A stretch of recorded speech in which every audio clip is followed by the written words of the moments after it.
Olá, pessoal, sejam todos bem-vindos ao Evangelho do Grupo. Que a paz de Jesus esteja conosco. Hoje vamos refletir sobre uma ideia simples, mas de grande alcance espiritual: a passagem do caos para o cosmo, dentro da nossa própria vida. Quando ouvimos a palavra caos, normalmente pensamos em desordem, confusão, desequilíbrio, conflito, perturbação, falta de direção. Quando ouvimos a palavra cosmo ou cosmos, pensamos em ordem, em harmonia, em equilíbrio. Fazemos uma conexão com o universo que é organizado e as leis que sustentam a vida. Essa imagem pode nos ajudar a compreender uma verdade moral importante. Existe uma ordem divina regendo a vida. Essa ordem não aparece apenas nas leis da natureza, como a conhecemos. Ela também se manifesta nas leis morais. Assim como o mundo físico possui leis, o mundo espiritual também possui princípios que conduzem o espírito ao progresso. Quando nos aproximamos dessas leis, quando nos aproximamos das leis de Deus, criamos harmonia ao nosso redor. E quando nos afastamos delas, começamos a produzir algum tipo de desordem, portanto, o caos. Essa desordem nem sempre aparece imediatamente. Às vezes ela começa pequena, com uma palavra impensada, uma irritação alimentada, uma tarefa adiada, uma omissão diante uma oportunidade de fazer o bem, uma desorganização repetida em nossa vida, uma falta de cuidado com o corpo, uma dificuldade de perdoar, uma preguiça aceita como se fosse uma característica pessoal, uma cólera que aparentemente pode até parecer justificada, um orgulho que é tratado como na nossa compreensão como amor próprio, uma vaidade que é confundida com valor, uma intolerância disfarçada de opinião. No início parece pouca coisa, mas a repetição transforma pequenas atitudes em hábitos. E os hábitos, com o tempo, produzem consequências. Para desenvolver essa reflexão, vou me apoiar em duas referências espíritas. A primeira está no Evangelho segundo o Espiritismo, no capítulo 5, item 4, que é intitulado como Causas Atuais das Aflições. Nesse trecho, Kardec nos convida a refletir sobre uma parte dos sofrimentos humanos que não vem necessariamente de causas antigas, desconhecidas ou de vidas anteriores, né, espiritualmente distantes da nossa realidade atual, mas das escolhas, atitudes e hábitos da própria vida atual.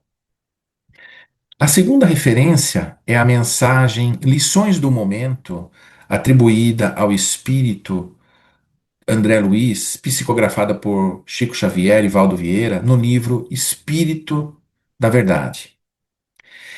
Essa mensagem encontramos a ideia de que o momento presente, mesmo quando difícil, pode ser transformado em lição, oportunidade de serviço, vigilância e crescimento espiritual. Portanto, a nossa pergunta central será esta: quando nos afastamos da ordem, das leis divinas, que tipo de caos começamos a produzir em nossa própria vida? E mais, quando esse caos aparece como consequência, como podemos transformá-lo em aprendizado, em reparação e, e fazer uma jornada de retorno para a harmonia?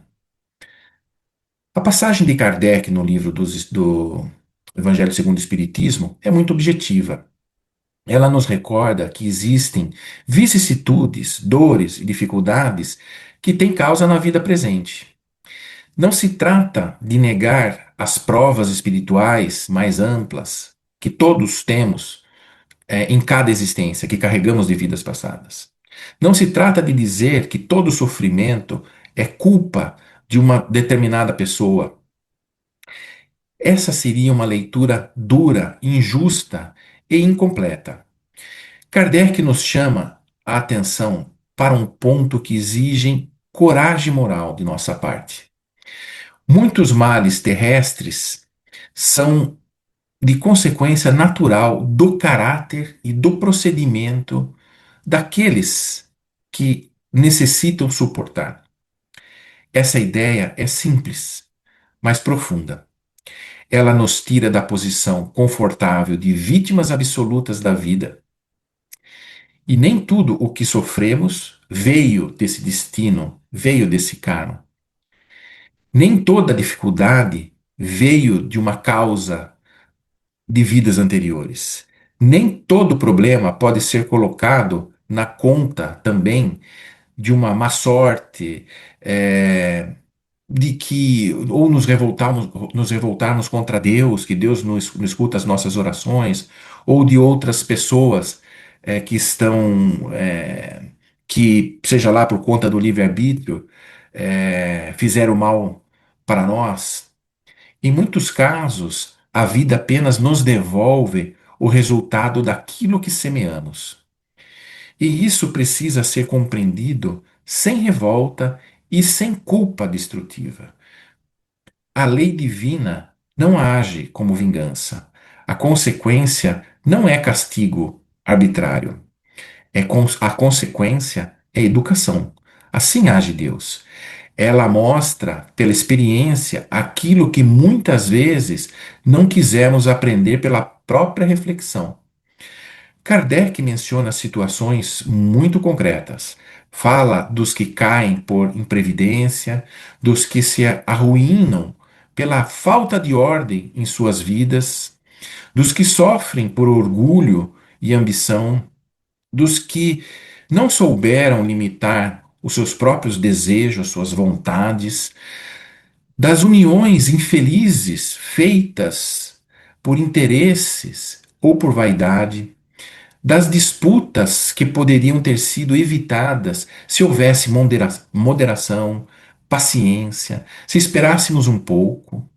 Fala também das enfermidades que decorrem dos excessos da comida, da bebida, do que fazemos com o nosso corpo. Fala também dos pais que sofrem com os filhos porque não combateram desde cedo certas tendências morais, certos desvios que estavam no início. É uma abordagem direta, não para acusar, não para humilhar, mas para despertar responsabilidade. E aqui entra o nosso tema: caos e cosmo. O caos moral nem sempre começa em grandes quedas. Muitas vezes começa em pequenos desvios da ordem do bem. Uma casa desorganizada pode parecer apenas um detalhe, mas se essa desorganização se espalha para os horários, para os compromissos, para as responsabilidades e para os relacionamentos, ela começa a produzir ansiedade, conflito e perda de confiança. Uma palavra dura pode parecer apenas um desabafo, mas quando repetida, ela fere, ela afasta, cria defesa no outro e destrói a espontaneidade do afeto, afastando as pessoas do nosso relacionamento. A impaciência pode parecer uma questão de temperamento, mas se não for educada, vira agressividade, intolerância e solidão. O orgulho pode parecer uma firmeza de caráter, de princípios, de valores, mas quando impede o pedido de desculpas, prolonga conflitos e fecha as portas para a reconciliação. A preguiça pode parecer cansaço, mas quando se instala como hábito, compromete oportunidades, paralisa o progresso e aumenta a frustração. A falta de vigilância pode parecer liberdade, despreocupação, mas quando se transforma em descuido moral, cria vínculos difíceis, escolhas infelizes e consequências dolorosas. Assim, muitas vezes, nós geramos o caos e depois reclamamos da desordem que criamos. Criamos causas e nos espantamos com os efeitos. Plantamos irritação e sofremos com relações feridas. Plantamos o excesso e sofremos com a consequência para o nosso corpo. Plantamos o descuido e sofremos com a perda de oportunidades. Plantamos omissão e sofremos com o crescimento dos problemas. Plantamos a vaidade e sofremos com decepções. Plantamos a indiferença e sofremos com afastamentos. E por fim, plantamos palavras ásperas e sofremos com os silêncios dolorosos. A lei é simples. Toda atitude produz algum efeito. Toda ação gera alguma reação. Pode demorar, pode vir disfarçado, pode aparecer por caminhos que não esperamos, mas a vida moral tem encadeamento. Nada fica isolado. A semente de hoje prepara a colheita de amanhã. Como já diz, a semeadura é livre, mas a colheita é obrigatória. E diante disso, Kardec propõe um exercício exigente: interrogar friamente a nossa própria consciência. Essa expressão merece atenção. Interrogar friamente a consciência não é se maltratar, não é sentir aquele peso da culpa, não é mergulhar em remorso, que é inútil, não é transformar todo o sofrimento em culpa, mas sim examinar com lucidez e nos perguntarmos que parte desta dificuldade nasceu de uma escolha minha. Que hábito meu alimentou essa situação? Que atitude que eu venho repetindo e que agora começa a produzir essa consequência? Onde deixei essa desordem que toma tudo começar a crescer? Que advertências que me apareceram que eu ignorei? Que reparação ainda posso iniciar? Essa é a pergunta libertadora. Porque enquanto eu acredito que tudo vem de fora e eu não mudo nada dentro, enquanto eu coloco tudo nos outros, eu permaneço igual. Enquanto eu culpo apenas a sorte, a vida, o ambiente, ou a família, o trabalho, os colegas, a sociedade, eu me retiro da minha própria transformação. Eu adio essa transformação e aumento o meu sofrimento. Mas quando reconheço minha parcela, ainda que pequena, eu recupero a direção. Responsabilidade não é condenação. Responsabilidade é poder de corrigir, poder de correção. A culpa paralisa. Ela deseja que tenhamos mais sofrimentos, porque nos sentimos culpados, achamos que merecemos pagar por aquilo. Agora, a responsabilidade, quando assumimos a responsabilidade, e esse é um posicionamento diferente, importante, a responsabilidade nos movimenta. A culpa diz, não tem mais jeito. A responsabilidade diz, o que eu posso fazer agora? A culpa aprisiona a alma no erro. A responsabilidade abre caminho para a reparação. E é aqui que a mensagem de André Luiz amplia nossa reflexão. Nessa mensagem que eu citei, Lições do Momento, ela nos convida a olhar para o instante presente como uma escola. A nossa encarnação atual como uma escola. A dificuldade não aparece apenas para nos ferir, ela vem, pelas leis de Deus, para nos educar. A contrariedade pode revelar pontos frágeis de nossa alma. Ele nos revela aquilo que tem que ser consertado. A pessoa difícil no nosso caminho pode mostrar onde ainda nos falta a paciência. O imprevisto pode nos testar a fé para superarmos essas situações. A injustiça pode examinar a nossa capacidade de permanecer no bem, sem nos igualarmos ao erro, sem nos igualarmos àquele que nos faz mal. O sofrimento pode nos abrigar e rever as escolhas que fizemos. A queda nos ensina a humildade. Os obstáculos forja as nossas atitudes, as nossas virtudes e nos desenvolve a perseverança. André Luiz não está dizendo que o mal seja bom. Não está dizendo que a injustiça deve ser aceita passivamente. Não está dizendo que devemos procurar o sofrimento. Ele está dizendo que, uma vez diante da dificuldade, podemos escolher o que faremos com ela. E isso é uma questão de escolha, uma questão de livre-arbítrio. Esse é um ponto decisivo. Nem sempre escolhemos o que nos acontece, mas em muitos casos podemos escolher como responderemos ao que nos acontece. O caos externo pode existir, mas não somos obrigados a transformar todo o caos externo em caos interior para a nossa vida. Importarmos esse caos para a nossa vida, para a nossa casa, para a nossa família, para o nosso trabalho. Alguém pode me contrariar, mas a cólera é algo que eu alimento dentro de mim.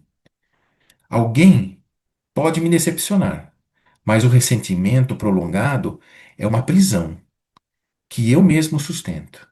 Alguém pode me ofender, mas desenvolver ofensa com ofensa é uma decisão minha.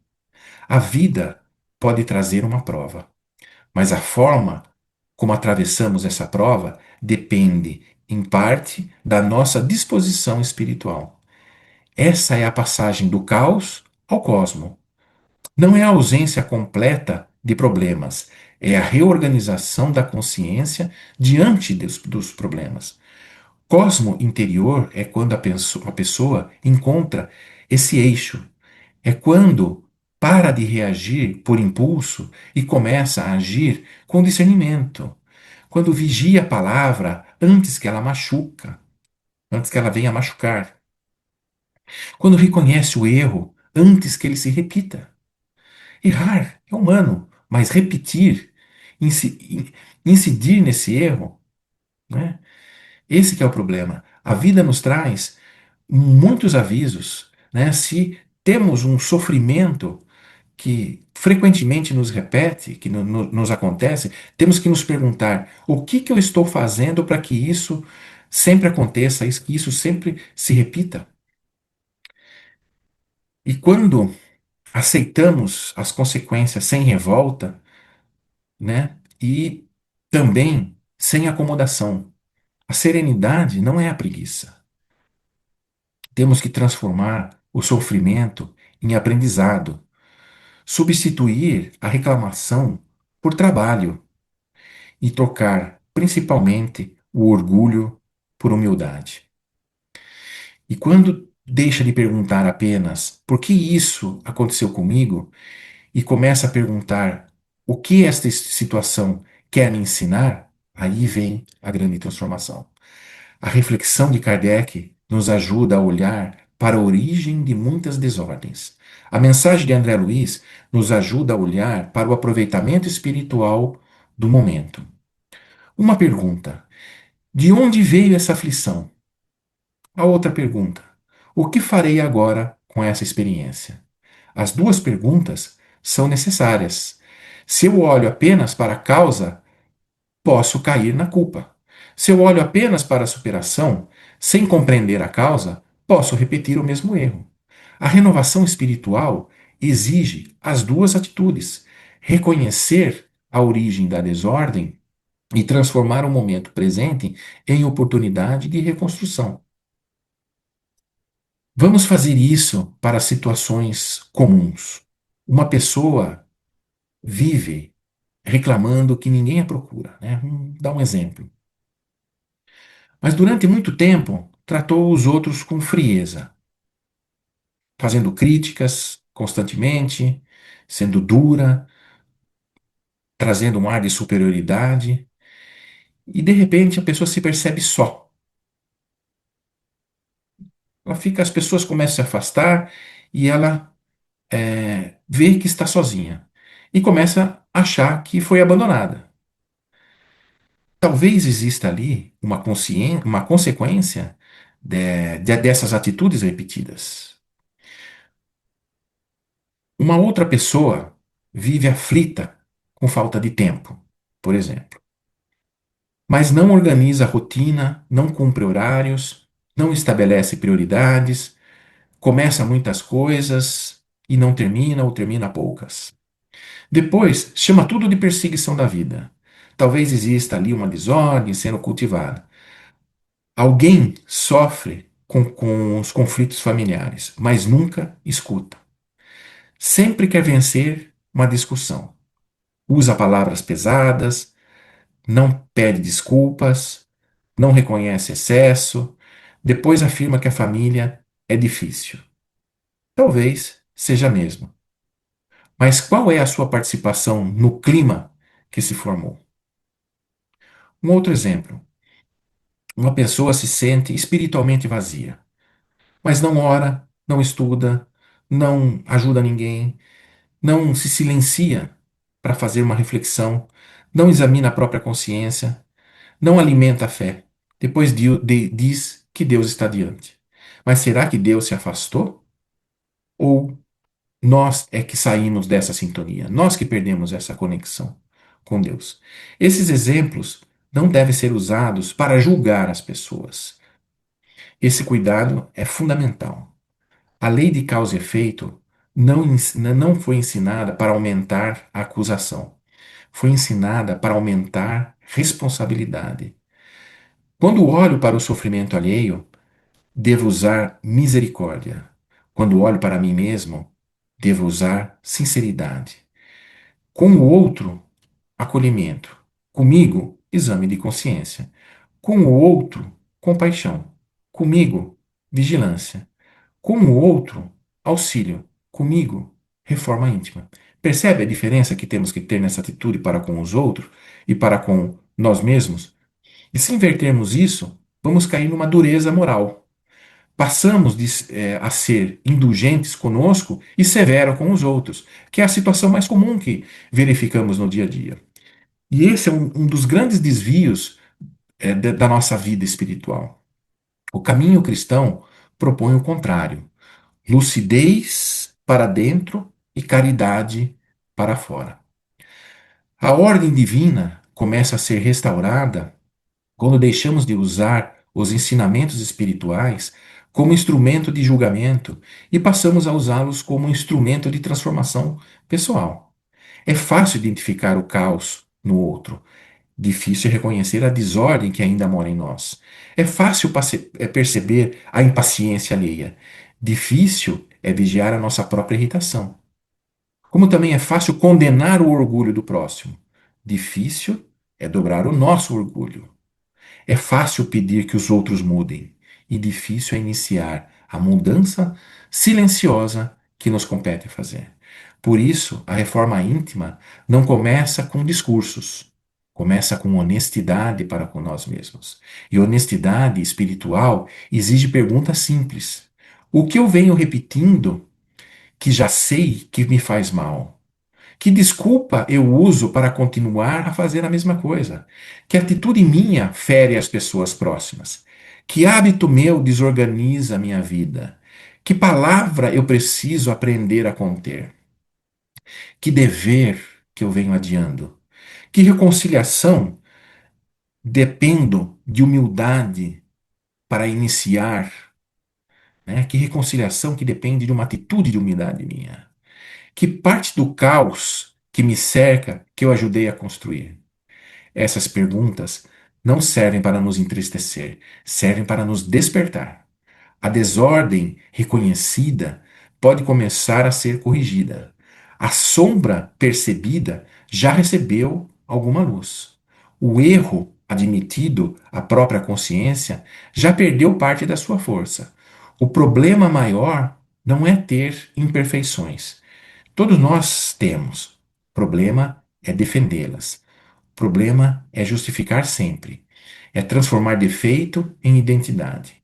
Há pessoas que dizem, eu sou assim mesmo. Essa frase parece simples, mas é perigosa. Muitas vezes, eu sou assim mesmo significa eu não quero mudar. Mas o espírito não foi criado para permanecer estacionado. A doutrina espírita nos fala de progresso. O progresso exige movimento. Não nascemos prontos, mas também não fomos criados para permanecer presos aos mesmos desequilíbrios. Cada dia oferece pequenas oportunidades e situações de reorganização. A palavra que eu não respondo no impulso, a reclamação que eu substituo por uma ação para resolver um problema, a tarefa que eu cumpro sem adiar aquilo que eu venho procrastinando, o pedido de desculpa que faz tempo que eu quero fazer e aí finalmente eu faço, o excesso que eu cometo, que eu decido evitar, a oração que eu retomo, o estudo que eu reinicio, a leitura que eu reinicio, e o trabalho e o serviço na paz, no bem, na seara de Jesus que eu aceito. O orgulho também é importante. Ele é o nosso ponto, ele é o ponto que torna tudo mais difícil. Então, tudo isso que começamos a mudar é como começar a construir o cosmo dentro da nossa vida de uma forma prática. Não vai ser uma transformação espetacular, é uma reorganização silenciosa.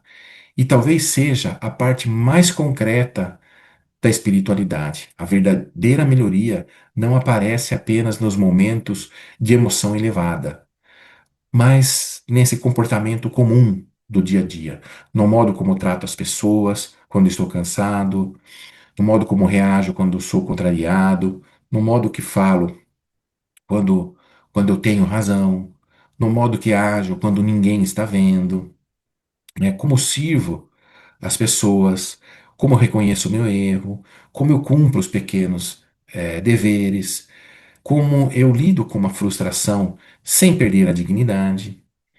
Tudo isso. E a mensagem de André Luiz traz uma afirmação forte.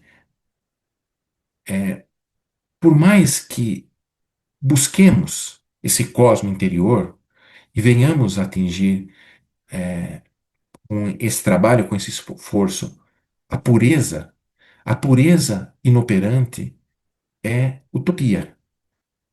Isso significa que não basta admirar o bem, que não basta ter leitura, não basta falar de caridade, não basta gostar de mensagens elevadas, não basta desejar a paz.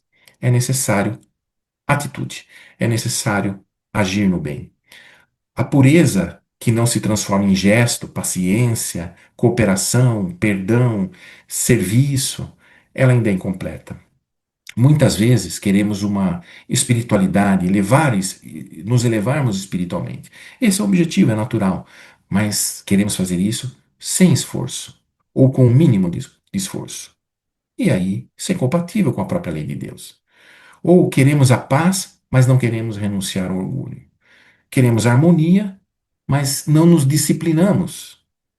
Queremos a luz, mas não queremos abandonar os nossos hábitos escuros. Queremos ajuda espiritual, mas não nos ressentimos a mudança que essa ajuda nos pede.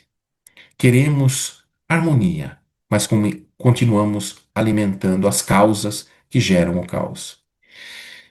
Então, talvez a pergunta central da nossa reflexão seja esta: em que área da vida eu estou pedindo paz, mas continuo produzindo desordem? Essa pergunta vale para todos nós. Pode ser na família, no trabalho, na saúde, no cuidado com o corpo, na vida espiritual, no nosso uso do tempo, na maneira de falar, nos pensamentos que produzimos sobre as coisas, na convivência com as pessoas difíceis, como lidamos com o dinheiro, né?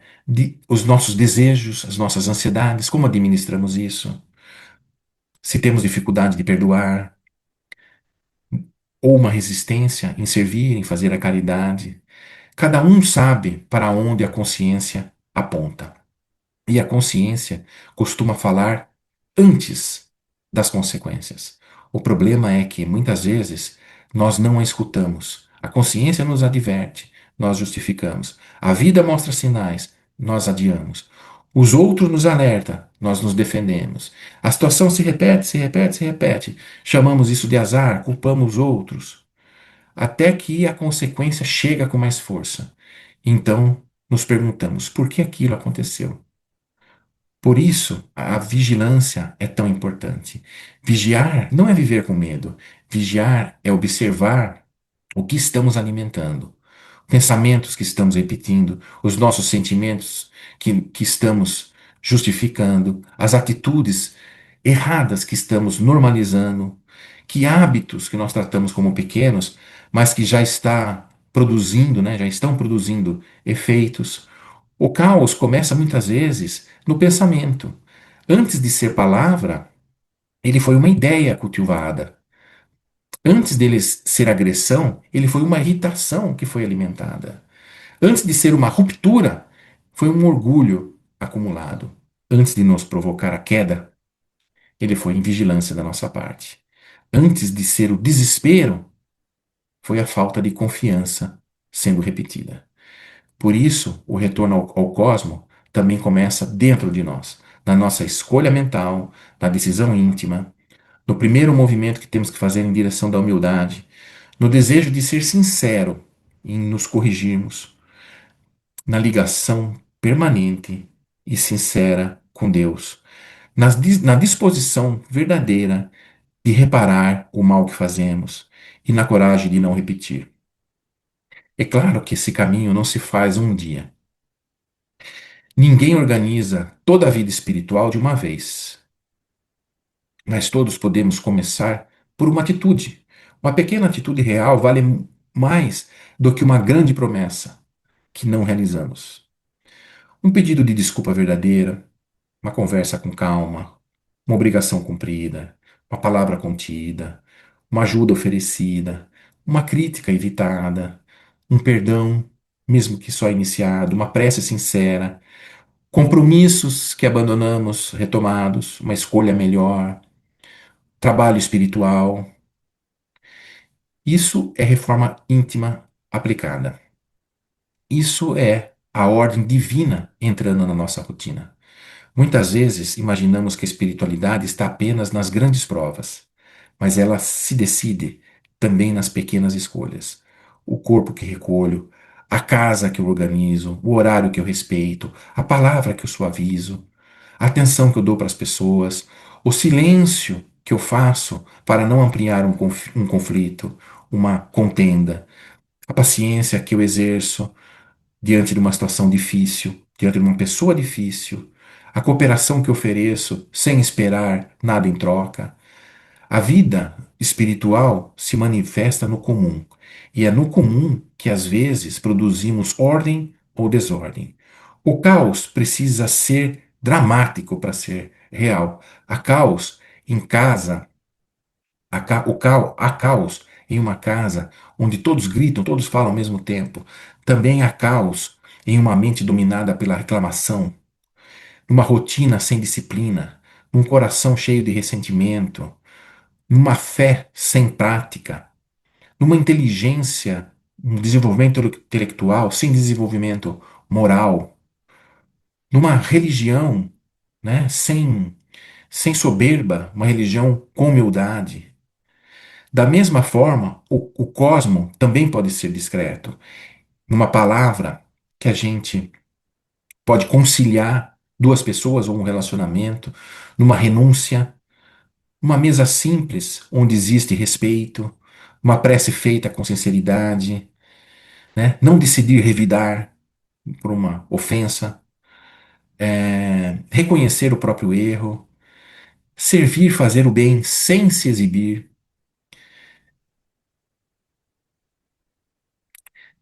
não abandonar o bem. E podemos dizer que a ordem de Deus não é barulho. Assim nós observamos. universo. Assim nós observamos a criação de Deus. Ela é harmonia, ela não é aparência, ela é alinhamento entre as coisas. Ela não é discurso, ela é vivência. E talvez seja importante dizer: cosmo interior não significa frieza, não significa ausência de emoção, não significa nunca se entristecer, nunca se cansar, nunca sentir dor. O cosmo interior é ter um centro espiritual atravessando as lutas, é sofrer sem se perder completamente, é cair e levantar com aprendizado. De tudo que sofremos, o mais importante é o aprendizado. Errar, continuaremos a errar. O importante é reparar, é ser contrariado e não entregar uma violência. É ser ferido e não transformar essa ferida num instrumento para ferir os outros. É enfrentar a consequência sem revolta inútil.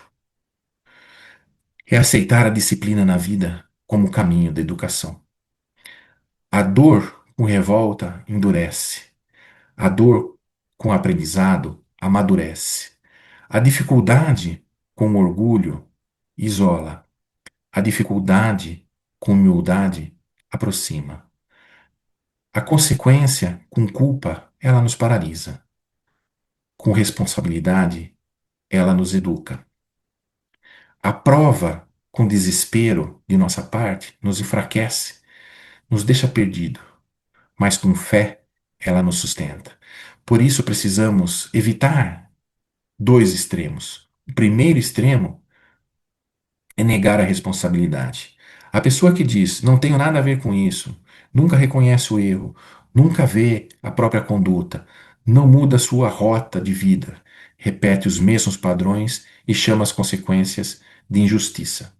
Esse caminho mantém o caos. O segundo extremo é transformar tudo em culpa. A pessoa diz: tudo é culpa minha, sofre, se condena, se diminui, perde a esperança, se paralisa. Isso também não reconstrói, isso também não é bom. O caminho espiritual é responsabilidade com esperança. Reconheço a minha parte, mas não me destruo. Vejo o meu erro, mas não me defino por ele. Aceito a consequência, mas começo uma reparação. Percebo o caos e trabalho pela ordem. Esse é o movimento da reforma íntima. Reforma íntima não é uma expressão abstrata, não é só uma palavra, não é só uma coisa bonita. É trocar desculpas por responsabilidade, orgulho por aprendizado, reclamação por ação. É trocar o julgamento por compaixão, preguiça por esforço, excessos por moderação, desordem por disciplina. É simplesmente trocar o caos por cosmo. Meus amigos, imaginemos uma cena simples. Uma pessoa entra em um quarto escuro e desorganizado. Objetos espalhados, poeira acumulada, coisas fora do lugar, janelas fechadas, o ar pesado. Ela pode fazer duas coisas. Pode sentar no meio da bagunça e reclamar da escuridão. Pode culpar quem passou por ali, pode dizer que nada tem solução, pode esperar que alguém venha resolver isso tudo. Ou pode abrir a janela, depois começar a recolher os objetos, limpar, né, jogar fora o que não serve, colocar cada coisa no lugar. No início, o quarto vai mudando, né? Não muda por inteiro se isso é um processo, mas alguma coisa já mudou. Entrou a luz, a alma também é assim, né? Não nos reorganizamos toda a vida espiritual em um único dia, mas podemos abrir uma janela hoje, corrigir uma atitude, uma palavra, um dever, uma prece sincera, ajudar alguém, mudar um hábito, fazer escolhas melhores. E quando fazemos isso, o momento deixa de ser apenas um momento, ele vira uma lição, ele vira uma oportunidade, ele vira ponto de reconstrução. A reflexão de Kardec para as causas atuais das aflições nos chama à responsabilidade. A mensagem de André Luiz sobre as lições do momento nos chama ao aproveitamento espiritual da nossa vida presente. Uma nos ajuda a perguntar: que parte dessa desordem eu ajudei a construir? A outra nos ajuda a perguntar: que bem eu posso construir a partir deste momento? Juntas, essas ideias nos conduzem a uma síntese simples.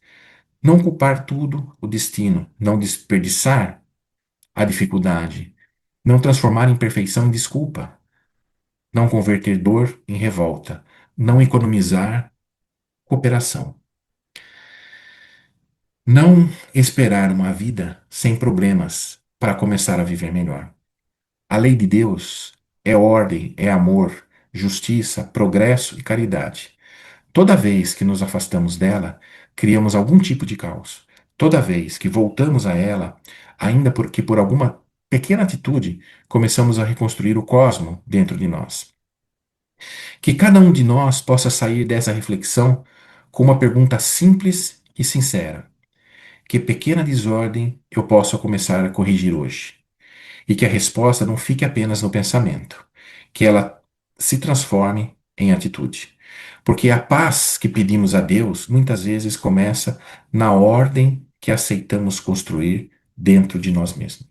Que assim seja. Nesse instante, peço que elevemos o nosso pensamento ao mais alto, nos conectando com todos aqueles que vêm até nós em nome de Jesus. Prece de Cáritas. Deus, nosso Pai, que sois todo poder e bondade, dai força àqueles que passam pela provação. Dai luz àqueles que procuram a verdade. E ponde no coração do homem a compaixão e a caridade. Deus, dai ao viajante a estrela guia, ao aflito a consolação, ao doente o repouso. Pai, dai ao culpado o arrependimento, ao espírito a verdade, à criança o guia, ao órfão o pai. Que a vossa bondade se estenda sobre tudo que criaste. Piedade, Senhor, para aqueles que não vos conhecem, e esperança para aqueles que sofrem. Que a vossa bondade permita aos Espíritos Consoladores derramarem por toda a parte a paz, a esperança e a fé. Deus, um raio, uma faísca do vosso divino amor pode abrasar a terra. Deixai-nos beber da fonte dessa bondade fecunda e infinita, e todas as lágrimas secarão. Todas as dores acalmar-se-ão. Um só coração, um só pensamento subirá até vós, como um grito de reconhecimento e de amor. Como Moisés sobre a montanha, nós vos esperamos com os braços abertos. Ó bondade, ó poder, ó beleza, ó perfeição. Queremos, de alguma sorte, merecer vossa misericórdia. Deus, dai-nos a força no progresso de subir até vós. Dai-nos a caridade pura. Dai-nos a fé e a razão. Dai-nos a simplicidade, que fará de nossas almas o espelho onde refletirá um dia a vossa santíssima imagem. Que assim seja.